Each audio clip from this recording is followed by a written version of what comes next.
네, 안녕하세요. 안녕하세요. 그루밍 알려주는 남자 그알람의 진행을 맡은 아레나 패션 앤 디지털 에디터 노현진입니다. 그루밍 제품 추천부터 면도하는 법, 메이크업 하는 법 전반에 걸쳐서 지금부터 알려드릴 예정인데요. 그 첫 번째 시간으로 오늘은 뷰티 인플루언서 아우라님을 모셨습니다. 네, 안녕하세요. 저는 10년차 남성 뷰티 인플루언서로 활동하고 있는 아우라엠이라고 합니다. 그래서 오늘 첫 번째 시간은 제가 직접 실생활에서 쓰는 제품들과 뷰티 전문가가 실제로 사용하는 제품들을 소개를 해드릴 예정이에요. 남자들이 실제로 어떤 제품들을 쓰는가에 대해 궁금해하시는 분들이 많아서 오늘 기초 제품부터 시작해서 몇 가지를 알려드릴 예정이고, 제가 정말 추천해드리고 싶은 제품 두 가지를 브랜드에 제가 어제 전화해서 제품을 받아왔어요. 두 가지 제품을 각각 5개씩 댓글 이벤트를 열 예정이니까 어떤 제품인지 궁금하시면 영상 끝까지 봐주시기 바랍니다. 그러면 저희가 지금부터 클렌징 단계부터 소개를 해드릴 건데요. 제가 어떤 제품을 가지고 왔는지 아직 안 보여드렸거든요. 사실 저도 이제 기자님이 리스트를 주시긴 하셨지만 저도 일부러 안 읽고 있습니다. 그럼 제가 가지고 온, 그리고 제가 직접 사용하고 있는 클렌징 제품류들을 모아서 한번 보여드릴게요. 일단 제가 가지고 온 제품은 총 3개예요. 그래서 1차 클렌징으로 사용하고 있는 클렌징 오일, 그리고 2차 세안제와 아침 세안제로 사용하고 있는 클렌징 젤, 그리고 저녁에 주로 사용하고 있는 클렌징 기기. 일단 많은 남자분들이 저는 비비나 파데만 바르면 트러블이 납니다. 그래서 제가 꼭 여쭤봐요. 혹시 이중 세안 하시나요? 물어보면 폼 클렌징으로 2번을 쓰는데요. 그럼 저는 항상 그건 이중 세안이 아니고 그냥 2번 씻는 거다. 선크림이나 이제 파운데이션, 색조 제품처럼 뭔가 기름류, 유성 제품을 발랐을 때 이제 보통의 폼 클렌징으로는 안 지워지는 경우가 많거든요. 그런 경우에는 이제 잔여물이 피부에 남아 있으면 트러블을 야기할 수 있기 때문에 꼭 1차 세안제로 저는 이렇게 오일 제품을 추천을 해드리는 편이에요. 그래서 지성 피부이신 분들이 블랙헤드, 화이트헤드를 좀 많이 스킨케어 고민으로 가지고 계신데 그런 거에 좀 도움을 드릴 수 있는 게 이런 클렌징 오일 제품이고요. 스킨케어 오일 중에 그래도 가장 산뜻한 가벼운 마무리감이기 때문에 저를 포함한 많은 남자분들께 추천을 해드렸던 그런 클렌징 오일이에요. 그 다음 2차 세안 혹은 이제 아침 세안제로 쓰시는 게 이 제품 퓨게 약산성 히알루론 젤 클렌저. 약산성에 대한 중요성은 아마 다들 아실 거라고 생각을 해요. 문제성 피부라고 하는 트러블 피부 혹은 아토피 피부의 피부 산도를 측정해보면 거의 약한 알칼리성을 많이 띠고요. 그리고 피부 장벽이 튼튼하게 잘 갖춰져 있는 건강한 피부 상태의 산도 측정을 하면 약한 산성을 띱니다. 그래서 우리 피부를 약산성으로 계속해서 맞춰주면 건강한 피부로 향해 계속 바꿔준다, 이렇게 이야기를 하는 거고요. 그 다음에 이 제품 약간 생긴 게 요상해가지고 저희가 약간 유튜브에 한번 올렸다가 썸네일이 엄했다 이러신 반응이 있는데, 얘는 이제 클렌징 기기입니다. 그래서 손으로 씻을 수 없는 모공 깊숙한 곳까지 약간 진동을 통해서 약간 좀 딥하게 모공 청소를 할 수 있는 제품이고요. 그래서 저는 보통 여기 이렇게 짜가지고 들리시려나? 이게 진동이 되거든요. 그래서 얼굴을 이렇게 결 따라서 마무리하시면 손으로 세안하는 것보다 훨씬 더 좀 깔끔하고 깨끗하게 세안이 되고요. 피부 결이 좀 정돈이 되고 좀 달라진 걸 제 육안으로도 확인이 되더라고요. 저도 사실은 2차 세안까지 해요. 저는 오일은 안 쓰고 제가 오일을 써봤었어요. 그 슈에무 땡을 쓰다가 일주일 이상을 못 쓰겠어요. 이유가 뭐예요? 오일을 못 쓰는 이유? 그 미끌거리는 사용하는 것과 그거를 하고 또 세수를 하기가 약간, 저는 그냥 개인적으로 좀 불편한 감이 있어서 클렌징 워터로 바꿨는데, 저는 가르니에라고 있어요. 그래서 가르니에의 이름이 좀 긴데 스킨액티브 미셀라 클렌징 워터. 꺼내서 보여주세요. 안 가져왔어요. 제가 독일에서 처음 사서 썼었는데 그 민감성이라고 해서 초록색 병인가 아마 그럴 거예요. 근데 되게 피부에 부담 없이 씻기더라고요. 그래서 저는 일단 1차는 클렌징 워터를 쓰고, 왜냐면 선크림 같은 거는 잘 닦아내줘야 트러블이 안 생기니까. 왜냐면 저도 트러블이 되게 자주 생기는 피부라서 1차 세안하고, 그 다음 2차로는 저도 젤 클렌저를 써요. 진짜요? 근데 저는 지금 유세린 거를 쓰고요. 되게 이게 지금 한 3통째인가 쓰고 있거든요. 지금 여름에 약간 유분기가 있는 것 같아가지고 오일 컨트롤 되는 이 제품을 쓰고 있습니다. 그래서 이것도 약산성 제품이에요. 그래서 저도 사실은 원래 비누도 써봤고 폼 클렌징도 써봤고 여러 가지 써봤는데, 남자들은 사실 뽀득뽀득 씻기는 느낌을 많이 선호하시는 것 같아요. 젤 클렌저나 약산성 클렌저는 미끌거리는 느낌이 없을 수가 없어요. 그렇죠. 보통은 그렇죠. 이거 오일 컨트롤 된다고 해도 씻고 나서 약간 부들부들 미끌미끌 거리는 느낌이 있거든요. 근데 그거는 한 조금 몇 주 정도 사용해 보면은 나름 적응이 되는 것 같더라고요. 이제 다음으로는 기초 제품을 발라야 되잖아요. 사실 제 유튜브 영상을 보시면 저희 화장대가 나오는데 열어놓고 쓰는 화장품이 한 100개에서 150개 사이예요. 그러다 보니까 스킨케어 루틴에 맞춰서 뭐 스킨 에센스 다 가지고 온 건 아니고요. 저는 일단 하나씩 소개를 해드리면 워낙 유명한 브랜드죠. 이제 닥터자르트에서 나오는 바이옴 에센스예요. 그래서 이 바이옴 라인 이제 속건조 있으신 분들이 요즘 너무 많이 사랑하고 있는 라인이고, 예전에 여드름이 있었고 이제 흉터 때문에 피부과 흉터 치료를 한 15번 넘게 했더니 속건조가 엄청 심하게 생겨가지고 약간 너무 가벼운 애들은 수분감이 빨리 날아가고 무거운 애들은 이제 지성이다 보니까 좀 답답하고 했는데, 얘는 사용감이 이게 약간 좀 물처럼 완전 물같이 흐르는 제형이거든요. 근데 한번 롤링 한번 해보시겠어요?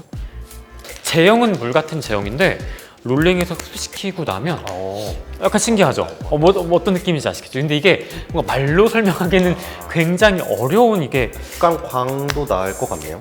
사실 요거 바르시고 나서 선크림, 선케어는 꼭 해야 되잖아요.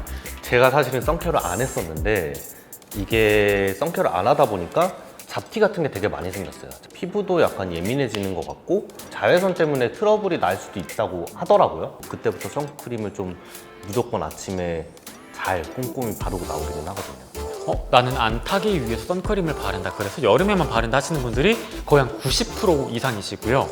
근데 보통 선크림을 발라야 되는 이유는 사실 노화 방지 목적입니다.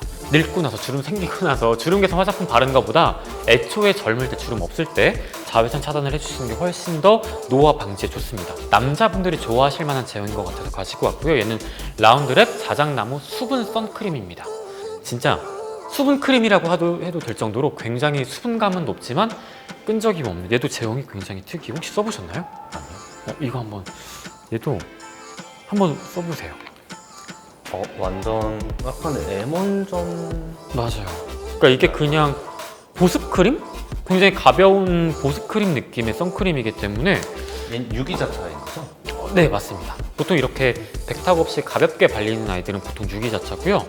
저는 보통 이제 유기자차 혹은 혼합자차를 선호하는 편이에요. 그리고 일단 제가 추천해드리는 이 마지막 기초 제품은 닥터 디퍼런트라는 브랜드의 비타 A 크림이고요.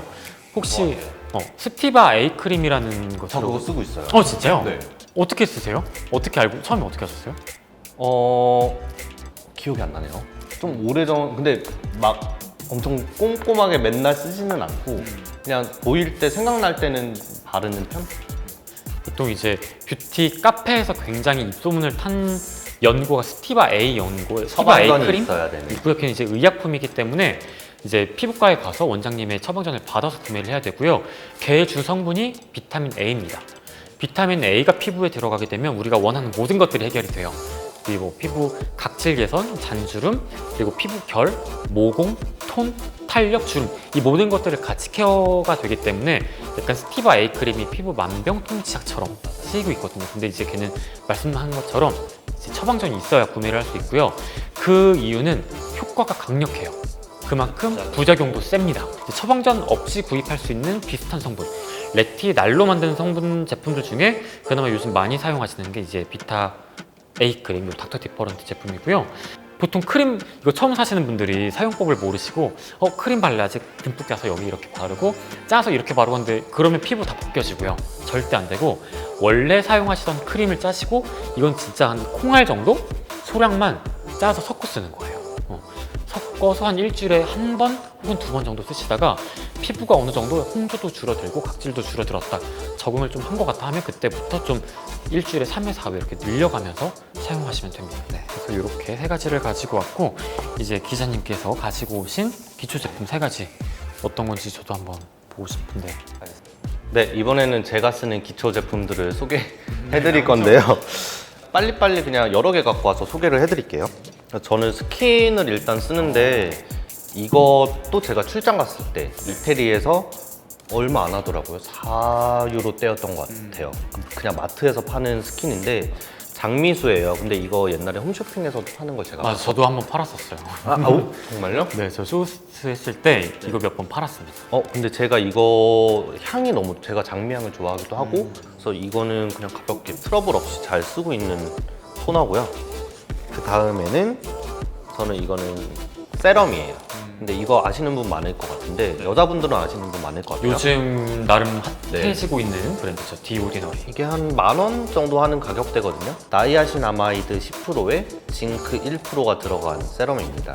근데 나이아신아마이드가 미백에 도움이 되고 그리고 항염 작용이 있어서 약간 여드름성 피부 아니면 뾰루지 나시는 분들 쓰면 좋은데 이거를 그냥 저는 아침 저녁으로 항상 이건 빼먹지 않고 바르는 것 같아요. 그 다음에는 밤에만 쓰는 거는 이거예요. 에스티로더 갈색병 반 정도 썼는데 저도 너무 좋아요. 저도 이거 화장대에 있어서 가지고 올까 말까 하다가 안 가지고 왔는데 쓰시죠? 밤에. 우리 같은 30대는 이런 거 발라줘야 저희가 지금 이거 안 쓰면은 조금 간당간당한 나이라서 아니면은 주름 생기고 나서는 결국에는 주사로 해결을 해야 되잖아요. 그래서 저는 약간 이거 약간 답답한 감이 없지 않아 있어가지고 얘만 바를 때는 저도 한 스포이드 정도? 그 다음 저는 크림이라고 하기보다는 유세린의 울트라 센서티브 리페어 젤. 사실 젤이라고 써 있는데 제형 보시면 아시겠지만 크림 같은데 일단 바르면은 되게 가볍게 흡수가 되기는 하거든요. 근데 제가 아까 말씀드렸다시피 홍조도 있고 피부가 엄청 예민한 편이라서 진정시키는 성분들이 좀 필요했었어요. 써보자마자 되게 저는 만족한 제품이에요. 그래서 앞으로 계속 이거에 정착을 할 것 같아서 오늘 소개를 해드리는 건데 무겁진 않지 않으시나요? 네. 가볍지도 않죠? 이게 막 엄청 가벼운, 사실 전 젤 크림 타입을 별로 안 좋아하는 게 저도 안 좋아해요. 바를 때 수분감은 넘치지만 1시간 지나면 다 날아가고 없는 느낌이거든요. 근데 얘는 젤 타입 치고 약간 묵직한 네. 보습감이 있는데 그렇다고 일반 또 완전 그런 보습 딥한 크림처럼 끈적이거나 무겁거나 유분감이 있진 않습니다. 흡수시키면 약간 광은 거의 없어요. 네, 근데 속건조를 좀 잡아주는 것 같더라고요. 저도 약간 속건조가 있어서 얘만 아침 저녁으로 바르고 있어요. 저는 향도 거의 없어서 좋네요. 그리고 마지막으로 선크림. 저는 셀피전시. 아, 이거 유명템이죠. 네, 유명템이죠. 이것도 역시나 진정이 필요한 분들, 붉어지는 분들을 위해서 더마 릴리프로 쓰는데 이거는 아까 말씀드렸던 거랑 다르게 무기자차예요. 이건 백탁이 거의 없거든요. 썼을 때 뭐라 그래야 되지? 약간 기름기가 먹는 느낌? 여드름이 많이 나신다 하시는 분들은 저는 무기자차 추천을 드려요. 대부분의 무기자차가 바르고 나면 좀 고소해졌다. 맞아요. 이런 느낌을 받는 제품들이 대부분 많은데 저는 무기자차를 개인적으로 선호하지 않는 이유는 저는 이제 메이크업을 항상 하는데 보통 이렇게 보송한 제품을 바르면 메이크업 좀 빨리 무너지는 경향이 있어서 무너지는 건 보통 이 오일리할 때 무너지는 거. 근데 이 무기자차가 또 너무 극강으로 보송한 아이들은 피부를 건조하게 만들어서 시간이 지나면 유분이 또 더 올라옵니다. 그러면 그 성분끼리 이렇게 뭉치면서 얼룩덜룩 지저분하게 무너지는 경향이 있어서 메이크업 안 할 때는 저도 되도록이면 무기자차를 쓰는 편이에요. 네, 지금까지 제품 소개를 해드렸고 보통의 남성 구독자분들은 남자면은 남성 전용 화장품을 써야 되는 거 아닌가? 라는 생각을 많이 하실 수도 있는데 제가 화장품 제품을 막 이렇게 추천을 해드리면 이거 남자 거 아니잖아요 라는 반문을 종종 받거든요. 남자 피부는 두껍고 그렇기 때문에 남자 전용 제품을 써야 된다. 하지만 우리 생각해보면 남자 중에서도 저희같이 피부가 얇은 분들이 있어요. 꼭 남자라고 해서 남자 화장품 써야 효과가 더 좋고 이런 건 아닙니다. 그냥 자기 피부 타입과 자기 약간 취향에 맞는 제품들을 선택해서 사용하는 게 좋을 것 같고요. 칼날 면도 하시는 분들은 아무래도 여기를 좀 진정을 시키고 좀 소독도 해줘야 되니까 남성용 스킨 제품에는 알코올이 들어간 제품이 많아서 그거를 쓰셔야 하는 분들도 분명히 계실 것 같고 실질적으로 남자 피부가 여자보다 한 25% 정도 두껍다고 하는 연구 결과가 있기는 하기 때문에 남자들이 여성 화장품을 썼을 때 트러블이 날 수 있는 경우도 있어요. 왜냐하면 여자들이 쓰는 보통의 화장품의 스킨 같은 경우에도 예를 들어서 보습 성분이 엄청나게 들어간 제품들이 있다거나 남성 호르몬이 넘치고 이런 분들은 오히려 조금 가벼운 남성용 화장품을 쓰시는 게 좋을 수도 있고 이게 내가 써봐서 좋은 제품이 있으면은 그거를 꼭 남성용이 아니더라도 맞춰서 쓰시면 좋을 것 같아요. 대부분 남자분들은 지성 피부가 평균적으로 많고 그러다 보니까 가벼운 스킨케어를 좀 더 많이 하시잖아요. 근데 남성용 제품이 대중적으로 좀 가볍게 나오는 경향이 있기 때문에 남성용 제품이 좀 더 맞으실 수도 있지만 공용 브랜드들에서도 가벼운 것도 나오고 무거운 것도 나오고 좀 다양하게 나오니까 가장 중요한 건 직접 테스트해보시고 나와 잘 맞는 제품 선택하시는 게 좋을 것 같습니다. 네, 지금까지 뷰티 인플루언서 아우라 엠님과 함께 저희들이 직접 사용하는 제품에 대해서 추천을 드렸고 그리고 남성용 화장품에 대한 뭐 오해? 약간 이런 거에 대해서 간단하게 얘기를 나눠봤어요. 네, 일단 이렇게 첫 회잖아요. 중요한 촬영에 저를 불러주셔서 너무나 감사드리고요. 다음에 또 제가 나올 수도 있고 안 나올 수도 있고 나와주시면 저희는 참 감사하죠. 다른 분께서 나오실 확률도 있지만 사실 네. 얘기된 게 아직은 없어서 네. 다음에 또 나온다면 다른 내용 말씀드리도록 하겠습니다. 자, 그러면 저희는 여기까지 하고 구독 좋아요 부탁드려요. 안녕히 계세요.